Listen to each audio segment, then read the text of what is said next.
नमस्कार, मेरा नाम डॉक्टर अर्जुन सब्रवाल है और आज हम बात करेंगे हर एक सीकेडी मेडिसिन के बारे में जो कॉमनली प्रिस्क्राइब की जाती है। मैं इसके बारे में क्यों बात कर रहा हूँ, क्योंकि मैं सिर्फ एविडेंस बेस आपको बताना चाहता हूँ किसका एविडेंस स्ट्रॉन्ग है, किसका मॉडरेट है और किसका बहुत वीक है।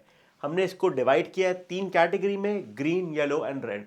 साथ बने रहिए, कई चीज़ें आपको शॉक कर देंगी। ये मेरी डिग्रीज हैं और हम शुरू करेंगे एक एवरेज प्रिस्क्रिप्शन के साथ। एक एवरेज पर्सन, सीकेडी हो या डायबिटिक हो या हाई ब्लड प्रेशर हो, 8.5 दवाई लेके जाता है। इसमें कुछ सप्लीमेंट भी है, कुछ विटामिन भी है और कुछ मेडिसिन भी हैं। ठीक है, इनमें फाउंडेशन क्या है? जो हमारे ग्रीन ड्रग्स है वो 3 ड्रग्स हैं। ठीक है, एवरेज बात कर रहा हूं मैं आपको। 2 ड्रग्स कंडीशनल है, कुछ चीज़ों में चाहिए होते हैं, और 3 से ज़्यादा ड्रग्स मोस्ट केसेस में यूजलेस होते हैं या फिर बहुत लो एविडेंस होते हैं, और हम इसके बारे में सब बात करेंगे। ठीक है, क्वेश्चन क्या है और हम इस क्यों कर रहे हैं हम इसके बारे में मैं आपको बताता हूं। कोई भी ड्रग जब अप्रूव होता है, हम ट्रायल डेटा देखते हैं कि कितने लोगों में ट्रायल हुआ था, किसने ट्रायल को फंड किया था, और जिसने ट्रायल किया था उस ट्रायल को रिव्यू करने वाले लोग कैसे थे। क्या वो ट्रायल वाले लोग थे, कंपनी वाले लोग थे, या फिर बाहर के लोग थे। इनको हम इंडिपेंडेंट रिव्यूअर्स बोलते हैं। तो ट्रायल डेटा जरूरी है। यह भी देखना जरूरी है कि कितने देर तक ट्रायल चला, आउटकम्स क्या थे, क्या पेशेंट को बेनिफिट हुआ या हार्म हुआ। ये सब देख के कोई दवाई अप्रूव की जाती है। ठीक है, ट्रायल डेटा में और क्या देखा जाता है? सेफ्टी, क्या साइड इफेक्ट्स थे, साइड इफेक्ट्स थे तो क्या टॉलरेंट साइड इफेक्ट्स थे या सिवियर साइड इफेक्ट्स थे। दोनों चीजें इंपॉर्टेंट है। और तीसरी चीज, कितनी प्रैक्टिकल है। क्या ये बहुत महंगी दवाई है या एक बहुत सस्ती दवाई है जो प्रैक्टिकली लोगों को दी जाती है। क्या ये दिन में 5 बार देनी है या दिन में सिर्फ 1 बार देनी है।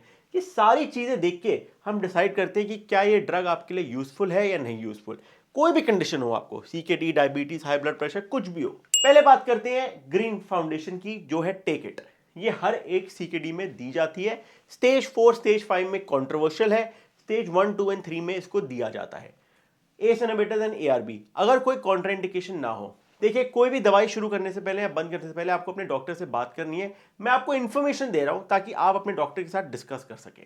ठीक है, इसमें आता है आपके टेलमीसार्टन, लोसार्टन, नालेप्रिल, रामिप्रिल और कई आते हैं। ब्रांड नेम्स की बात करें तो यहाँ पे लिखे हुए मैं बोलना नहीं चाहता। अगर कोई, आपको पता है आजकल कोई भी ब्रांड दुखी हो जाता है अगर कुछ अच्छा ना बोलो उसके बारे में। तो टेल्मा, टेलमीसार्टन इस नाम की आती हैं दवाइयाँ। क्या करती हैं ये ब्लड प्रेशर को लोअर करती है, हमें पता है ब्लड प्रेशर की गोली है। बट ये एक और चीज़ करती है, ये आपके किडनी पे काम करके आपका प्रोटीन लीक कम करती है। मेन चीज़ हमें पता है कि अगर प्रोटीन यूरिया हो रहा है तो किडनी डिजीज प्रोग्रेस कर सकती है। ठीक है, एविडेंस की बात करते हैं। Renal trial, detail trial, on target, 25 साल के ट्रायल है, बहुत बड़े बड़े ट्रायल है। और देखा था इन्होंने कि 15 to 30% स्लो होता है प्रोग्रेशन ऑफ सीकेडी। ये सबसे ज्यादा साइंस बैक्ड दवाई है हमारे पास। ठीक है, सेफ है, साइड इफेक्ट्स होते हैं, पोटेशियम बढ़ सकता है, ब्लड प्रेशर गिर सकता है, क्रिएटिनिन भी थोड़ा बहुत बढ़ता है, बट साइड इफेक्ट्स मैनेजेबल है। तो ये दवाई स्टेज 1, 2 या 3 में मोस्ट लाइकली आपको प्रिस्क्राइब की गई होगी और एविडेंस अच्छा है। हर एक सीकेडी पेशेंट ये ऑलमोस्ट लेता है। ठीक है, if your nephrologist has not put you on one, पूछना चाहिए क्यों। क्या आपका पोटेशियम बढ़ा हुआ है, क्या क्रिएटिनिन बहुत ज्यादा है, क्या ईजीएफआर बहुत लो है, कारण क्या है सबका। ठीक है, अब हम बात करते हैं SGLT2 इनहिबिटर्स के बारे में। SGLT2 इनहिबिटर्स में आपके एम्पाग्लिफ्लोजिन, डापाग्लिफ्लोजिन, कैनाग्लिफ्लोजिन आ गए। ठीक है, ये भी फाउंडेशन है, ग्रीन है, ये लेने चाहिए, अब सीकेडी के लिए अप्रूव हो चुके हैं। कुछ केसेस में ऑब्वियसली नहीं दिए जा सकते, बट मेजॉरिटी केसेस में सेफ है। इसमें आपके एम्पा, फॉक्सीगा और कई जार्डेंस वगैरह नाम की दवाइयां आती हैं। ठीक है, ये ओरिजिनली एक डायबिटीज ड्रग थी, बट उन्होंने देखा कि इसका सीकेडी से प्रोग्रेशन स्लो हो रहा है और प्रोटीन यूरिया भी कम हो रहा है, तो ये सीकेडी के लिए इंप्रूव हो चुकी है। ट्रायल की बात करें, डापा सीकेडी, एम्पा सीकेडी, क्रेडेंस, बड़ी बड़ी ट्रायल्स हैं, हजारों पेशेंट्स हैं इनमें। ठीक है, और 30 to 40% reduction in CKD progression देखा, क्योंकि प्रोटीन यूरिया कम हो रहा है। इफेक्टिव है, स्टेज 1 में भी अप्रूव्ड है, 2, 3, 4 में भी अप्रूव्ड है। और एक नई ट्रायल देख रही है जिसको हम लाइफ साइकिल ट्रायल बोलते हैं, जिसके रिजल्ट्स अगले साल आएंगे कि क्या ये डायलिसिस पेशेंट्स को दिया जा सकता है, क्या ये ट्रांसप्लांट पेशेंट को दिया जा सकता है। हम ट्रांसप्लांट पेशेंट्स के बारे में भूल जाते हैं, एक बार ट्रांसप्लांट हो गया डिजीज वापस आ सकती है। तो ये देखना जरूरी है कि कौन सी ड्रग सेफ है और कौन सी नहीं है। अभी ये ट्रायल चल रहा है और अगले साल तक रिजल्ट्स आएंगे। अब हम बात करते हैं किनके लिए सीकेडी विद प्रोटीन यूरिया या diabetes with kidney involvement, heart failure के लिए भी अप्रूव हो चुका। मेरा ऑनेस्ट टेक है, बिगेस्ट सीकेडी ब्रेक थ्रू इन 20 years. Most Indian patient still इस पे नहीं है, तो आपको अपने नेफ्रोलॉजिस्ट या अपने डॉक्टर से पूछना चाहिए क्यों नहीं है। हम A+ एविडेंस है इसके बारे में। अगली बात करते हैं स्टैटिन्स। अब आप सोच रहे हो कि इसमें स्टैटिन्स का रोल क्या है। देखिए, मैं आपको समझाता हूँ स्टैटिन्स का रोल क्या है। जब आपको सीकेडी होता है आपका रिस्क ऑफ हार्ट डिजीज बढ़ जाता है, और हमें पता है कि हार्ट डिजीज और कोलेस्ट्रॉल दोनों लिंक्ड है। तो स्टैटिन से आपका कोलेस्ट्रॉल कम होता है। तो स्टैटिन कई सीकेडी पेशेंट्स को चाहिए। अगर आप स्टेज 4 स्टेज 5 में तो ये मस्त हो जाता है। स्टेज 1 2 एंड 3 में भी अगर आपका कोलेस्ट्रॉल या एलडीएल बढ़ा हुआ है तो statin are beneficial for you. ठीक है, ट्रायल की बात करें तो शार्प ट्रायल उसमें 10,000 पेशेंट थे, ऑलमोस्ट 10,000 पेशेंट्स, और उन्होंने देखा था 17% reduction in major cardiovascular events. Benefit increases the CKD version. मैंने आपको कहा था सीकेडी स्टेज 4-5 में तो ऑलमोस्ट सभी होते हैं, एक्सेप्ट ऑन डायलिसिस। डायलिसिस में इतना अच्छा एविडेंस नहीं है, बट फिर भी दिया जाता है स्टैटिन वगैरह। एलडीएल कोलेस्ट्रॉल कम करता है, हार्ट अटैक और स्ट्रोक का रिस्क कम करता है, जो कि लीडिंग कॉज ऑफ डेथ है इन सीकेडी। मेरा ऑनेस्ट इंटेक है, स्टैटिन से आपको लगता है कि मसल एक होता है, ये थोड़ा ओवर डायग्नोस्ड है। साइड इफेक्ट्स हैं, बट अगर 100 लोग स्टैटिन ले रहे हैं तो 3 को साइड इफेक्ट्स आएंगे।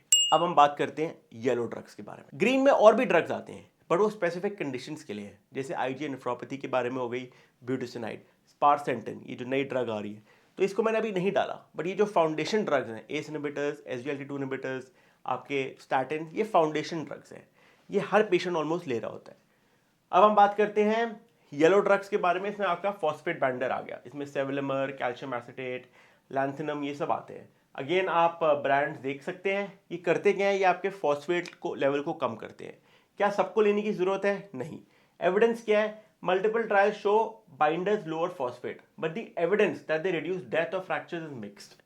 तो क्या बोलना चाह रहा हूं मैं यहाँ पर कि बेसिकली हमें पता है कि फॉस्फेट तो कम होता है, बट हमें एविडेंस इतना नहीं अच्छा कि बोल सकें कि क्या कम फॉस्फेट होने से आपका risk of heart disease, fracture या फिर डेथ कम होता है। तो इसलिए फॉस्फेट बाइंडर्स कंट्रोवर्शियल हैं, बट दिए जाते हैं और लेने चाहिए। अगर आपका फॉस्फेट बढ़ा हुआ है स्टेज 4 स्टेज 5 में तो डेफिनेटली आपको इसकी जरूरत है। Who should take it? CKD stage 4-5 with phosphate persistently above 4.5 या उससे भी अगर थोड़ा कम है और बढ़ा हुआ है तो आपको लेने चाहिए अगर आपके डॉक्टर ने बोला है। CKD 1 to 3 अगर आपका फॉस्फेट नॉर्मल है तो इसकी एक्चुअली जरूरत नहीं होती, डाइट से कंट्रोल किया जा सकता है फॉस्फेट। मेरा ऑनेस्ट टेक है कि डाइट फर्स्ट, आप पहले डाइट कम करें फॉस्फेट से और उसके बाद आप डिसाइड करें कि आपको इस दवाई की जरूरत है या नहीं। ठीक है, अब हम बात करते हैं आयरन और एरिथ्रोपोइटिन के बारे में। ये क्यों दिया जाता है? सीकेडी में आयरन लेवल्स कम हो जाते हैं और एरिथ्रोपोइटिन की जरूरत पड़ती है, क्योंकि लेट सीकेडी में स्टेज 4 एंड 5 में भी आपके आयरन की लोअर की वजह से और किडनी ना काम करने की वजह से अनीमिया हो जाता है। मैं देखता हूं कि कई लोग ये ले रहे होते हैं, सीकेडी 2 में भी, सीकेडी 3 में भी कई बार प्रिस्क्राइब किया जाता है, बट मेरे हिसाब से आपको जरूरत तभी है अगर आप सीकेडी 4 या 5 में है। 1 2 एंड 3 में सिर्फ आयरन की जरूरत है। अगर आयरन लेवल कम है तो 1 एंड 2 में टैबलेट्स ठीक है, 3 4 में आपको इंजेक्शन की जरूरत पड़ती है। CKD with hemoglobin less than 10 plus genuine symptoms always after iron दिया गया हो। पहले आयरन को रिप्लीट करिए, उसके बाद आप EPA ले सकते हैं। इसमें आपके क्या आते हैं, मैंने अगेन ब्रांड नहीं डाले, बट अगर आप देखें तो आपके इसमें न्यूरोकॉर्मन आता है, आपका ईपो बोलते हैं हम कई बार। अब आपने देखा होगा कि ओरल ईपो भी आ गया एक तरीके से। ये एक्चुअली ईपो नहीं है, ये एक दूसरा ड्रग है, हिफ इनहिबिटर के नाम से आता है और इसका नाम है डेसिड्यूस्टैट या रॉक्सिड्यूस्टैट। तो ये ओरल टैबलेट में भी आता है, वरना ये इंजेक्शन होते हैं। ऑनेस्ट टेक क्या है कि don't chase a normal haemoglobin, symptom को करो, बट सीकेडी में आपका हीमोग्लोबिन 10 और 11.5 के बीच में होना चाहिए। ठीक है, अब हम बात करते हैं एक्टिव विटामिन डी एनालॉग्स। इसको मैंने येलो में डाला है। इसमें आपका कैल्सिट्रॉल, अल्फा D3, 1 अल्फा आ गए। ये हाइपर पैराथायरॉइडिज्म को ट्रीट करता है कि अगर आपका पीटीएच बढ़ा हुआ है और सीकेडी के साथ बोन डिजीज है। देखिए सीकेडी में क्या होता है ना कि बोन भी इफेक्टेड हो जाती है, क्योंकि पूरा मेटाबॉलिज्म जो है हमारा कैल्शियम का वो बिगड़ जाता है। तो उसमें हम विटामिन डी एनालॉग्स देते हैं, बट अगेंस्ट लेट स्टेजेस में सीकेडी 4-5 में जब आपका रेस पीटीएच है despite vitamin D and low calcium, CKD 1-3 में नॉर्मल पीटीएच के साथ ये एक्चुअली आपको साइड इफेक्ट्स दे सकता है। मेरा ऑनेस्ट इंटेक यही है कि calcitriol and D3 are not interchangeable. Most CKD 1 to 3 patients only need plain vitamin D. K2 की भी जरूरत नहीं है आपको, plain vitamin D is more than enough. अब हम बात करते हैं सोडियम बाइकार्बोनेट की वजह से। कंट्रोवर्शियल टॉपिक है, ऑलमोस्ट हर एक पेशेंट सीकेडी का सोडियम बाइकार्ब ले रहा है। क्या एविडेंस है? Treats metabolic acidosis. हमें पता है कि एसिड बॉडी के लिए अच्छा नहीं है, ठीक है। अगर बाइकार्ब लेवल कम है तो जो होता है कॉमन है सीकेडी स्टेज 4 एंड 5 में, तो आपको थ्योरेटिकली एसिड बन रहा है बॉडी में, जो कि ठीक नहीं है। बट एविडेंस क्या है? एक यूबीआई ट्रायल था, suggested benefit in a small single centre study. ये बाइकार्ब ट्रायल हुआ है यूके में, बहुत बड़ा ट्रायल हुआ है। उन्होंने बोला नो बेनिफिट ऑन ईजीएफआर और मेजर आउटकम्स। केडी को बोलते हैं weak recommendation, only weak bicarbonate is less than 22 in CKD 3 and 5। तो क्या बोलना चाहते हैं ये? लोगों को लगता है हम सोबोसिस ले रहे हैं, सोडियम बाइकार्ब ले रहे हैं, कोई और ब्रांड की दवाई ले रहे हैं सोडियम बाइकार्ब की, तो हमारा सीकेडी ठीक हो जाएगा। ये एक्चुअली गलत है, क्योंकि बाइकार्ब ट्रायल ने हमें दिखाया है कि ईजीएफआर पे कोई इंपैक्ट नहीं देता। बट हम आपको बोल रहे हैं सोडियम कम करो, सॉल्ट कम करो, बट हम आपको सोडियम बाइकार्बोनेट दे रहे हैं, तो ये एक तरीके से एक दूसरे को कॉन्ट्राइंडिकेट कर रहा है। मेरे हिसाब से आपको कब लेना चाहिए CKD stage 3 and 5 with confirmed कि आपका बाइकार्बोनेट लेवल 22 से कम है, तो आपको लेने की जरूरत है। स्टेज 1, 2 एंड 3 में इसकी जरूरत नहीं है एक्चुअली, और ये आपको ज्यादा सूजन देगी, ब्लड प्रेशर बढ़ाएगी और साइड इफेक्ट ज्यादा देगी। ठीक है, half of Indian patients on sodium bicarbonate do not need it, check the bicarb level first. ये मेरा मोटो यही है। मैं नहीं चाहता कि लोग फजूल में दवाइयां लें। जैसे मैंने आपको स्टार्टिंग में बोला था, लोग 8.5 दवाइयां ले रहे हैं जिसमें 3 यूजलेस है। सोडियम बाइकार्ब में इसलिए मैंने येलो में डाला है कि जब चाहिए तो लो, जब नहीं चाहिए प्लीज जरा अवॉइड करिए। अपने डॉक्टर से बात करिए कि क्या बेनिफिट है, मुझे बेनिफिट क्या मिल रहा है इस दवाई से, ये बहुत जरूरी है पूछना। अगली बात है keto analogues, again controversial topic. Keto analogues and amino acids, again मैंने ब्रांड का नाम नहीं लिया। इसमें आपका एसिटाइलसिस्टीन आ गया, टोरिन आ गया, ल्यूसीन आ गया। अगर आप देखो कई फैंसी नाम से आती हैं दवाइयाँ और उन्होंने लिख दिया एंड में सेफ या सेफ, जो आपकी किडनीज को बचाएंगी। तो देखिए अगेन मिसलीडिंग नाम है। ये क्यों देना चाहिए? जब डाइटरी प्रोटीन इंटेक रिस्ट्रिक्टेड होता है लेट सीकेडी में, स्टेज 5 में बोलते हैं बहुत कम अपना प्रोटीन इंटेक कर दो, क्योंकि उसने दिखाया कि वो थोड़ा सा प्रोग्रेशन को स्लो करता है। तो keto analogues replace the missing essential amino acids without producing urea, theoretically reducing uraemic symptoms, तो यूरिया कम करते हैं। Several Asian European trials, small trials suggest delay in dialysis when paired with strict 0.3-0.4 grams per kg low protein diet. Without dietary discipline, the tablets do nothing.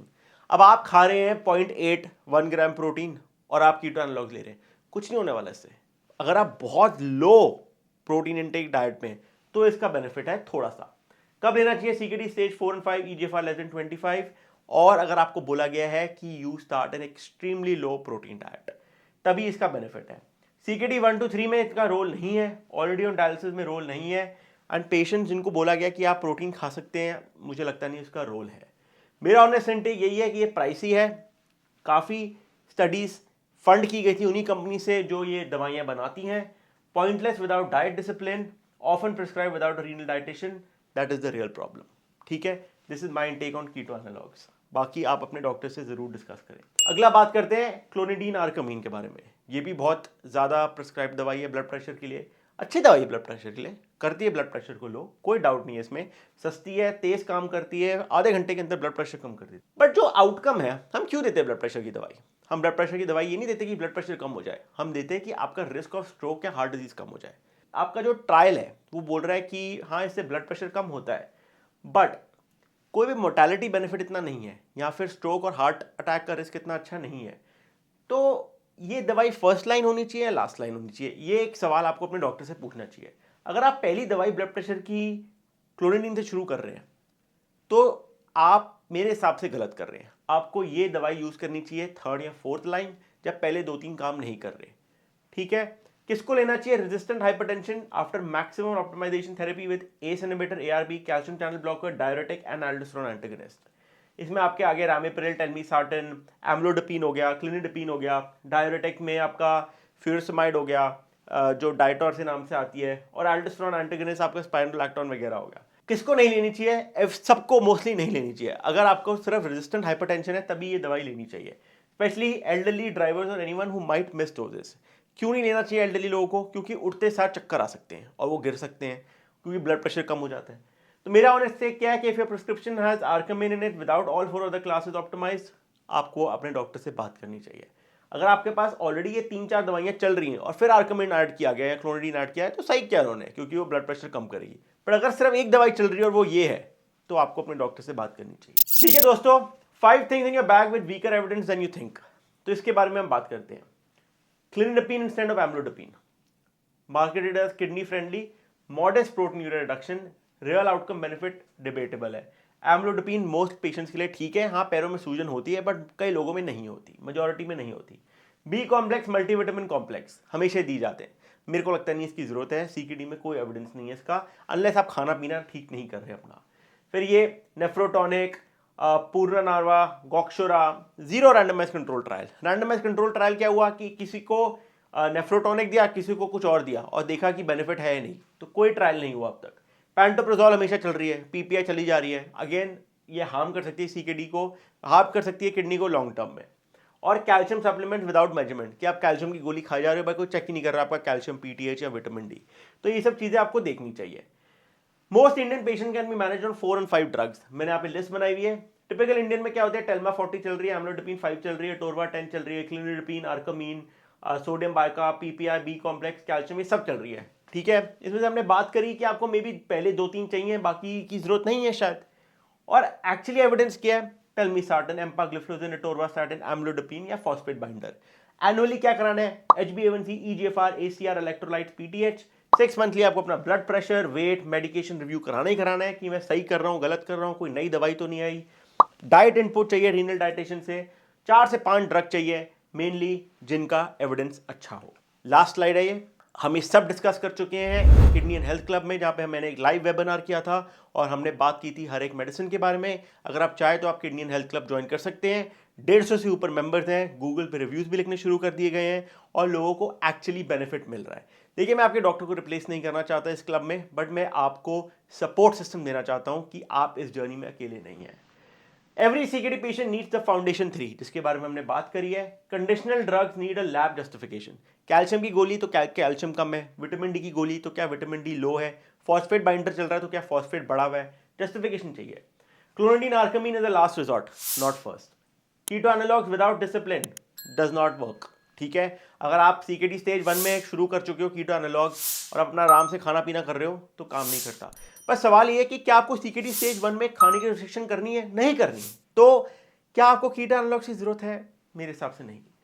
Polypharmacy on its own has its own side effects. कौन सा drug काम कर रहा है, कौन सा नहीं कर रहा, नहीं पता चलता अगर आप 8 से 10 दवाइयां ले रहे हैं। अगेन, ये आपको इन्फॉर्मेशन के लिए था, आप डॉक्टर से बात करिए, ट्रायल देखिए। आजकल AI का ज़माना है, आप सब कुछ देख सकते हैं ऑनलाइन, क्या आप सही ट्रीटमेंट पे है या नहीं। मिलते हैं अगले हफ्ते, नमस्ते।